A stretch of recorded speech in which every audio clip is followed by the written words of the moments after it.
오늘 말씀은 베드로전서 2장 11절에서 25절까지 말씀입니다. 무식한 말을 막으시리로다 라는 제목으로 함께 나누겠습니다. 오늘 말씀의 시작은 이렇습니다. 사랑하는 자들아, 거류민과 나그네 같은 너희를 권하노니 영혼을 거슬러 싸우는 육체의 정욕을 제어하라. 너희가 이방인 중에서 행실을 선하게 가져 너희를 악행한다고 비방하는 자들로 하여금 너희 선한 일을 보고 오시는 날에 하나님께 영광을 돌리게 하려 함이라. 하나님은 우리가 그리스도인으로 살아갈 때에 세상 가운데서도 선한 일을 행하며 살아가기를 원하십니다. 우리가 예수님을 믿기 때문에 기도만 하면 된다, 이게 아니라는 거예요. 세상에 넉넉한 나눔과 또 정직한 행함을 요청하십니다. 우리가 인격적으로도 온전하여지기를 원하십니다. 그래서 그것을 통하여 우리가 그리스도인임을 세상 가운데 선한 영향력으로 나타내라 라고 말씀하셨습니다. 그래서 13절 말씀부터 보면은 인간의 모든 제도를 주를 위하여 순종하되 혹은 위에 있는 왕이나 혹은 그가 악행하는 자를 징벌하고 선행하는 자를 포상하기 위하여 보낸 총독에게 하라. 곧 선행으로 어리석은 사람들의 무식한 말을 막으시는 것이라. 이제 세상의 모든 것을 질서를 쫓아 행하라고 말씀하십니다. 세상에서 막는 것은, 제도적으로 막는 것은 최대한으로 지키라는 것이죠. 그렇지만 세상에 속한 것이 곧 진리나 선은 아니라는 이야기입니다. 그것은 오늘 말씀 가운데 뭐라고 말씀하시냐면 그것을 지키는 선을 행하되 무식하고 이제 무지한 것에 대하여서는 너희가 분명히 알라라고 말씀하시는 것입니다. 그러면 하나님께서 우리에게 세상의 영향력이 우리 복음의 능력을 선포하는 것을 방해하지 못하도록 말씀하시는데 여기서 세상의 무식한 말로 하나님의 선을 가리지 못하게 하는 그 무식한 말이라는 것과 그럼 또 반대가 있을 거 아니에요. 유식한 말이 있을 거 아닙니까? 유식한 말의 기준이 무엇이냐? 어떤 사람이 유식한 사람이고 어떤 사람이 무식한 사람이냐라고 오늘 말씀 가운데서 나온 내용을 토대로 우리가 살펴본다면 유식한 사람은 이 땅 가운데 만드시니 하나님의 뜻을 분별하고 하나님의 계획하심을 따르는 것입니다. 무식한 건 뭐예요? 그러면 세상에서는 자랑할 것이 많고 사람들에게 칭찬받는다 할지라도 이 땅을 다스리시고 이 땅 가운데 모든 것을 조성하신 근본적인 하나님의 뜻에 상반되는 하나님의 뜻을 전혀 모르고 행하는 것을 이야기하는 것이겠죠. 그렇다면 우리는 유식한 사람이 되어야 됩니다. 그러니까 세상이 말하는 지식적인 삶이 아니라 오늘 말씀 가운데서 그대로 비교하여 본다면 하나님의 섭리와 은혜 가운데 하나님의 뜻을 따라 순종하는 삶을 살아야 될 줄로 믿습니다. 목사님 그럼 그게 뭡니까? 라고 물을 수가 있어요. 그럼 무엇이겠습니까? 그것은 우리가 믿음으로 살아가는 거예요. 모든 결정에 있어서 하나님의 선한 뜻을 쫓아 살아가는 것이죠.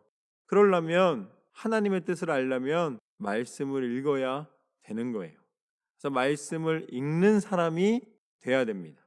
그리고 그 말씀을 가만히 묵상하고 그 가운데 하나님의 뜻을 분별하여 그냥 표면적인 이야기들이 아니라 하나님이 왜 그렇게 말씀하셨는가를 살펴보고 하나님의 마음을 다시 한번 깨달아 하나님 뜻대로 순종하는 삶을 살아야 할 줄로 믿습니다. 그렇게 되면 세상 가운데서도 인정받는 그런 거룩한 삶이 될 수밖에 없습니다.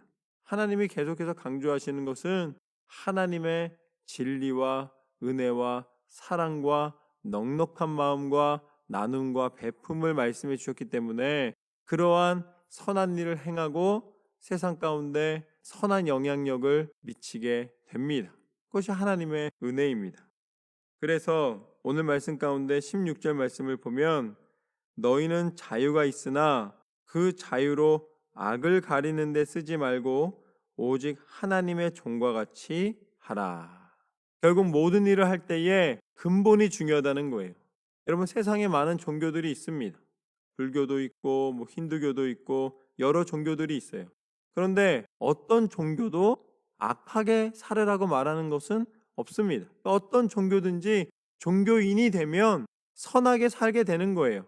세상에서 말하는 정직하게 살고 자비를 베풀고 또 이 세상 가운데서 선한 일을 행하라고 분명히 모든 종교가 다 이야기를 합니다.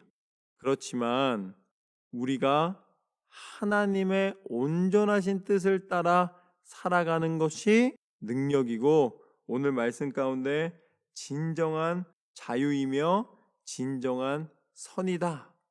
우리 스스로가 그냥 세상의 것을 도구로 하여서 거룩함을 가장하는 삶이 아니라 오직 하나님의 능력을 힘입어 똑같은 자비지만 다른 자비가 아니라 하나님을 따라 사는 하나님의 뜻대로 순종하는 자비의 삶, 은혜의 삶, 사랑하는 삶이 되기를 원하십니다. 그것을 하나님 앞에 온전히 지키며 살아가기를 소망합니다.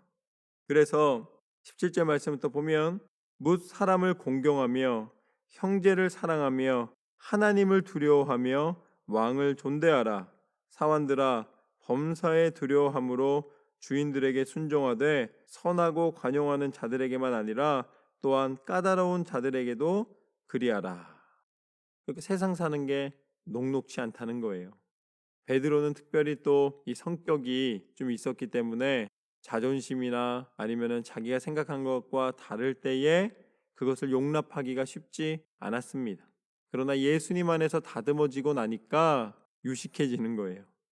예수님 안에서 다듬어지고 나니까 복음의 능력을 선포하는 일에 방해받는 그 어떤 것도 행하지 말고 그 가운데 하나님의 선한 분명한 중심 내용, 꼭 중요한 것, 그것을 잃지 말고 놓치지 말라고 전파하고 있는 것이죠. 그래서 19절과 20절 말씀을 보면 이렇게 나와 있습니다. 부당하게 고난을 받아도 하나님을 생각함으로 슬픔을 참으면 이는 아름다우나 죄가 있어 매를 맞고 참으면 무슨 칭찬이 있으리요. 그러나 선을 행함으로 고난을 받고 참으면 이는 하나님 앞에 아름다우니라. 결국 자발적으로 해야 된다는 이야기입니다. 우리가 선을 행해도 우리가 교회에서 봉사를 하고 헌신을 해도 누가 강요해서 하거나 어쩔 수 없이 하는 것이 아니라 그 가운데 기쁨과 하나님을 바라보는 믿음으로 행해야 된다라는 말씀입니다. 하나님은 우리가 중심을 다하여서 하나님을 사랑하기를 원하십니다. 그리고 그런 사람을 축복해 주십니다. 어쩔 수 없이 하는 게 아니에요. 하나님 앞에 감사한 마음으로 하나님 앞에 영광 돌려드리기 위하여 스스로 행할 때에 하나님은 그것을 기쁨으로 받아 주십니다. 고난받으면서 하나님을 생각하면서 그 고난도 참아낸다면, 인내한다면 하나님은 우리를 너무 잘 아시는 분이세요. 얼마나 힘들고 어려운가를 하나님이 외면하는 분이 아니십니다. 근데 대부분 조그만 일 갖고도 다 생색내기 원하잖아요. 나 이렇게 아픈데 힘든데도 이런 거 했다고 이야기하잖아요. 그러나 그렇게 할 필요가 없습니다. 왜냐하면 이미 그것이 시작되기도 전에 하나님은 우리를 아십니다. 우리의 머리털 하나까지도 세심받으신 하나님이십니다.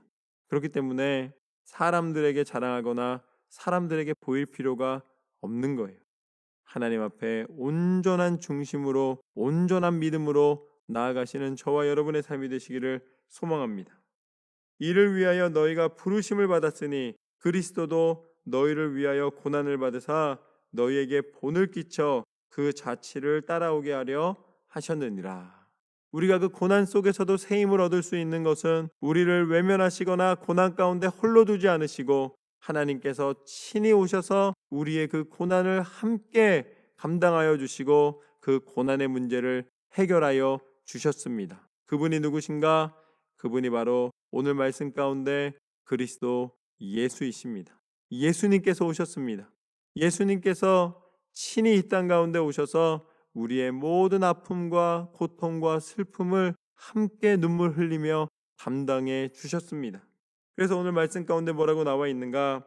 22절 말씀부터 보면 예수님은 그는 죄를 범하지 아니하시고 그 입에 거짓도 없으시며 욕을 당하시되 맞대어 욕하지 아니하시고 고난을 당하시되 위협하지 아니하시고 오직 공의로 심판하시는 이에게 부탁하시며 친히 나무에 달려 그 몸으로 우리의 죄를 담당하셨으니 이는 우리로 죄에 대하여 죽고 의에 대하여 살게 하려 하심이라. 그가 채찍에 맞음으로 너희는 나음을 얻었나니 너희가 전에는 양과 같이 길을 잃었더니 이제는 너희 영혼의 목자와 감독 되신 이에게 돌아왔느니라. 예수님의 십자가의 능력을 통하여서 우리는 나음을 입었습니다. 우리는 죄 사함의 은혜를 입었습니다. 그리고 예수님의 부활과 함께 우리는 다시 영원한 생명의 열매가 되게 하여 주시고 예수님과 함께 천국에 이르는 그 은혜를 허락받았습니다. 이거보다 더 큰 축복이 어디에 있겠습니까? 이 놀라운 능력이 베드로를 변화시켰습니다. 유식한 사람이 된 거예요. 그 유식은 어디에 있는가? 영적인 지식을 갖게 된 것입니다. 그리고 이것을 선포하는 능력이 어디에서 오는가? 이것이 바로 성령의 능력입니다. 그 입술을 주관하고 계신 거예요. 여러분, 하나님 앞에 하늘의 지식을 얻기를 원하십니까?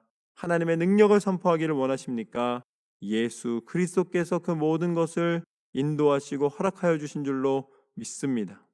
그리고 그 입술의 권세를 성령 하나님께서 붙잡아 주시고 허락하여 주시사 이제는 내 생각하는 것이 인간의 계획이 나오는 것이 아니라 하나님의 계획이 우리 입술을 통하여 선포되고 우리 삶을 통하여 증거되고 하나님의 능력이 하나님께서 허락하여 주신 성령 충만함과 성령의 권세와 성령의 도우심과 성령의 능력으로 우리 삶을 변화시키시고 이 땅 가운데 하나님의 능력을 선포케 하시는 줄로 믿습니다.